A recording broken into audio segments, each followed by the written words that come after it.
Hello, it's Davy Mooney coming to you from the University of North Texas, where I run the jazz guitar program. I'm a Benedetto artist, Sunnyside Records artist, Melbay. I got 2 books, Personalizing Jazz Vocabulary, and the prequel, Into the Labyrinth, An Anatomy of Position Playing for Jazz Guitar. I've been doing some videos based on tunes from the latest record, Way Back. It's a record I recorded down in Brazil. Some great Brazilian musicians and John Ellis on saxophone, etc. I've done videos on, the title track, Way Back, sort of ballad, doom scroll, a bossa nova tune I wrote called Checkup, and this may be the last one I do, I don't know. Some of the songs on the record are so arranged and have so many different parts, they're kind of hard to explain just on the guitar. And the way I do these videos. But let's see, I want to talk about the song La Bruja, which is, I didn't write the tune. It's as far as I can tell, sort of a traditional public domain song from Mexico. And I was down in Jalapa, which is the capital of the state of Veracruz, in June of last year, of 2022. It's 2023 now. It's about, early August. Still hot as can be here in Denton. But anyway, sorry, I digress.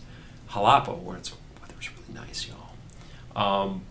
And in Veracruz, they have, a lot of different things going on, styles of music, but one is called Son Jarocho.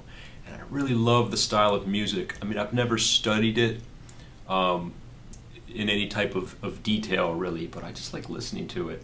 And when I knew I was going to go down to Jalapa for a month, it was a collaboration I did with a great guitar player named Roberto Sanchez Picasso. Shout out to Roberto.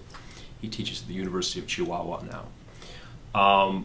I kind of was thinking, we're going to collaborate. I'm going to bring my modern jazz thing, and he's a great modern jazz guitarist too. But, it's Jalapa, and like the music of Jalapa is one of the musics. Son Jarocho is a very, folkloric style, along with fandango and everything. I remember thinking, man, maybe there's some way I can adapt one of these songs. And as I tell audiences when we play this, adapt and try, but also try not to ruin it, because sometimes when you start mixing styles together, which is something I love to do, if there's a style that I like, I want to kind of, pay respect to it. And also kind of perform it, but not pretend to play Son Jarocho like a musician who has studied that music or is part of that culture. But, it's like I dig it. I want to pay tribute and I get a kick out of it, basically. But you don't want to ruin it. You don't want to put just like giant steps changes on a folkloric melody and call it a day, And so I also did this a couple years ago. With a group from UNT, we went to China. We went to Shanghai, and part of the collaboration that we did, it was sort of a jazz and classical collaboration. It was a lot of fun. We spent like 10 days over there, a long time, and I did a jazz adaptation of a Chinese song a very traditional Chinese song, Jasmine Flower, and I recorded that on the live record, live at National Sawdust. It's called Zona Leste, which is, that's the eastern zone of São Paulo, which is where I stay when I go to Brazil. So I thought I was being clever because it's the eastern zone and we were in China. But I remember it was funny that we performed those tunes. I did Jasmine Flower, and other people in the group did sort of jazz adaptations of traditional Chinese melodies, I suppose, to try to kind of a respectful gesture of, well, we dig your guys' culture and your guys' music, and here's our take on it. And I remember we asked somebody at a club once, what they thought, and they were like, man, what are you guys doing? Why are you taking these our songs and taking solos on them and messing them all up? So I thought that was hilarious, and also, I am sensitive to that. Okay, that being said, so I love this song La Bruja. It's so scary. It's like this witch who's like a vampire, and she's eating all these children, and it's intense. Hold on a second, I'm gonna unplug the refrigerator. I hope you don't mind, because it's making a lot of noise, but These videos are really live, y'all. I would edit that out, but that wouldn't be keeping it real. And I was thinking, I settled on this song, one, because I just thought it was a cool tune, and it's that minor kind of waltz vibe. And I like minor songs, and I like waltzes. And one of the things I like about Son Jarocho is rhythmically, like for instance, La Bruja is basically harmonically the versions that I've heard. There's one that I checked out on YouTube called by Los Monarcas de Papaloapan. You can Google that and find that. And I kind of got the basic melody. I think they do it in A minor. And there's other videos of YouTube's full of videos of people playing this tune. And it's basically like a 3-chord song in terms of it's just kind of 1-5, and then the bridge goes to the bridge. What I call the bridge goes to 4. And there's other movements, but those are the basic ideas. But I love how they have this sort of hemiola, or it's in 3, but they put the 3 in like groups of 2 occasionally. So you have like this, it could be that, but it's kind of like, instead of just going like 1, 2, 3, 1, 2, 3, the first bit they go like 1, 2, 3, 4, 5, 6, 1, 2, 3, 1, 2, 3. Several versions do that. I don't think everyone does that, but it seems like it's a pretty common thing. Grouping, 2 bars of 3, 1, 2, 3, 4, 5, 6, 1, 2, 3, 1, 2, 3. And I guess I think of that as hemiolic or polyrhythmic, and it's really interesting. And there's also, things that they do with the right hand that I think give the music a kind of like stuttering feel sometimes that I find really interesting and really cool.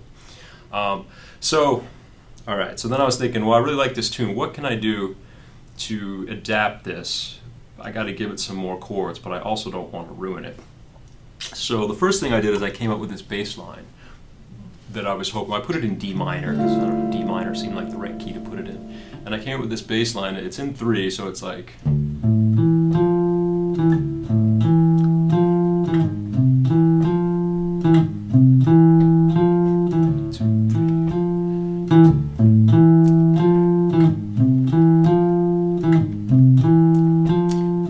with that little stutter in there, so it's like 1, 2, 3, 1, 2, 3, 1, 2, 3, 1, 2,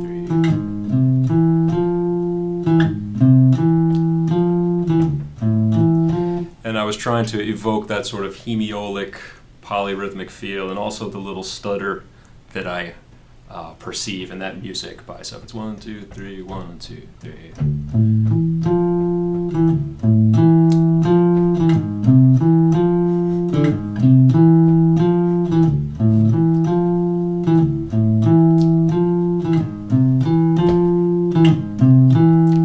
And then the chords, I have like a D minor 11 over that first bit.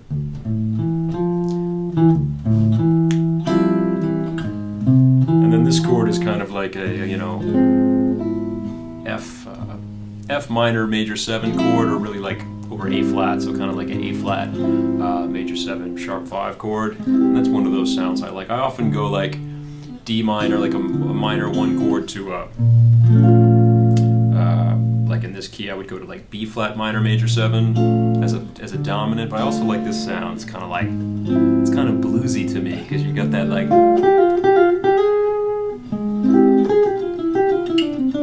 you get that A flat in the D minor tonality.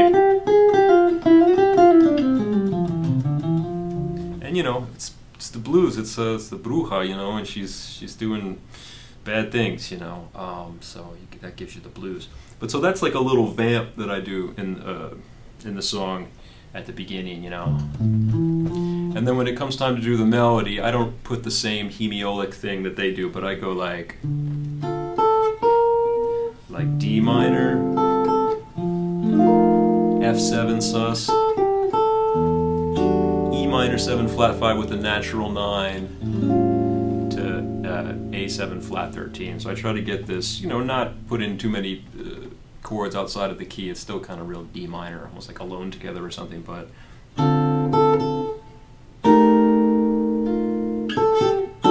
also maybe have like a moving line to kind of like, and then the melody goes, and And for that part I go like a C7 to an A7 to G minor. So again, it's still in the key of D minor, and I'm not really reharmonizing it too much, but just kind of playing off of diminished relationships. The idea that, you know, A7, 5 of D minor, I can also kind of get in a C7, maybe an E flat 7, maybe even a G flat 7. I don't think I do that, but that relationship of dominance in minor thirds related to the, you know, dominant functionality of a diminished harmony. So the first 8 bars of the tune after that little intro, I've got D minor, F7 sus, then E minor 9 flat 5 to A7 sharp 5, and then I have C7 13 flat 9 playing off that diminished relationship, and then A7 to G minor, and then I put the G minor over D, back to G minor the next 8 bars, B flat major, B minor 7 flat 5 with a natural 9, B flat 7. Again, trying to get some moving inner lines of like,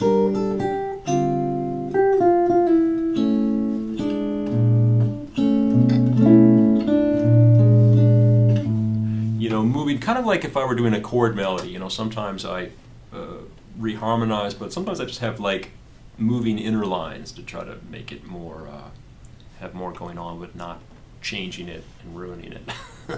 So where were we? So the second 8 bars, you know, B flat, B minor, 7 flat 5 with a natural 9 to B flat 7 sharp 11, and then A7 flat 9, B flat to kind of A flat major 7 sharp 11 to get that bluesy thing again, then back to the band.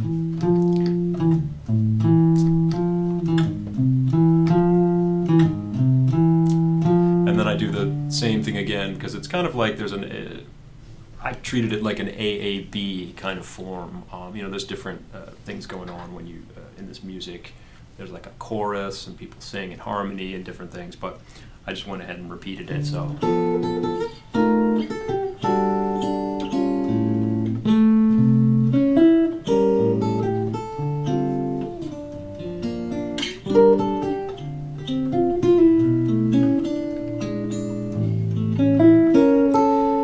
And then the second time through, I cut off a bar, which always makes it a little complicated when we're playing this tune and the gig. That's the part I'm like, look out, guys, there's a bar missing. Instead of going, so the first time I go B flat, A flat major 7 sharp 11 to D minor, and the second time I go B flat minor 6 to the D minor thing. And then so the bridge of the song, and I'm looking at my chart here so I don't get confused, but the bridge is like, if, you know, the original tune, it would have kind of gone to the 4 chord. So G minor,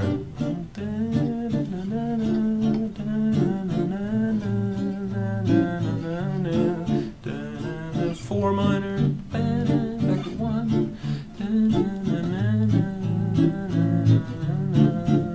So I wanted to change that a little bit, reharmonize that. So in our key I went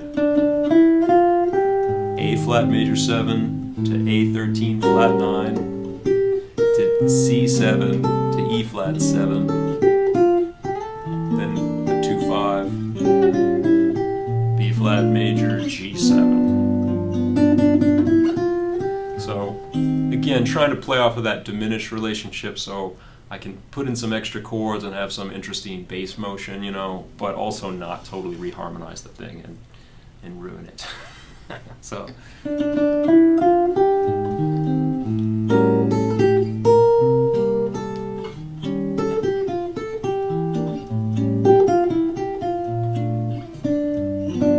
It repeats, and the second time I kind of make it an A flat major 7 sharp 5.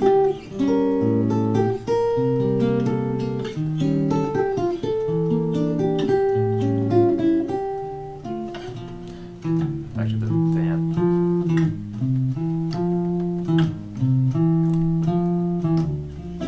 And that's basically what we did. And for the solos, I tried to simplify it a little bit.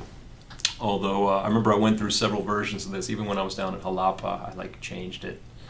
And the guys, you know, it was like a 3-page chart. And so we could never remember which version we were doing. But for the record, I had it. I have it set now.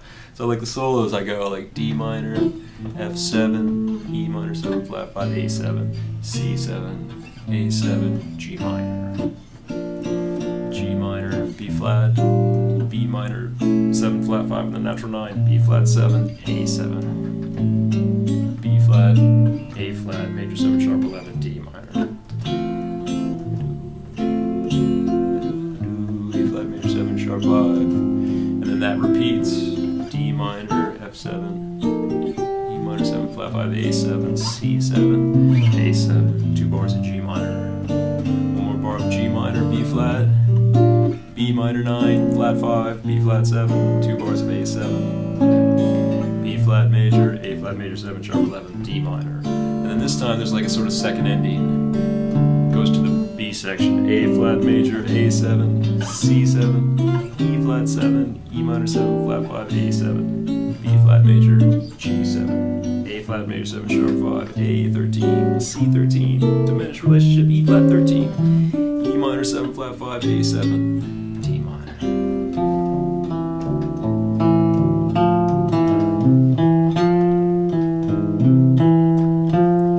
And then it repeats, and we do a little drum solo on that bass thing at the end.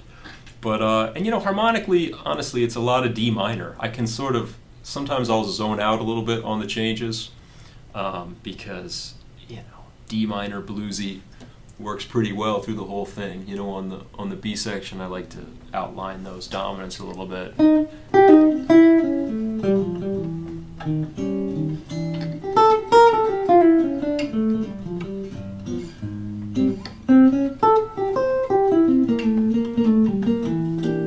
But you know what I mean? It's all kind of the way I reharmonized it, or you know, embellished on the 1-4-5 minor vibe that was going on in the song, is just with diminished things where you can kind of get away with just rocking out on bluesy D minor the whole time. There's no major modulations really. So anyway, I'm going to play a few choruses on this thing for you, and of course you can see the version on the album. John Ellis plays bass clarinet on this. He doubles that bass melody, and it's great. Felipe Silvera solo. I got a solo. Paulinho takes a short drum solo, and you know, I think we didn't ruin it. We didn't ruin the song, y'all. I actually really like it, and we played it on this tour in Mexico City. People seem to dig it, so all right. Hope you do too.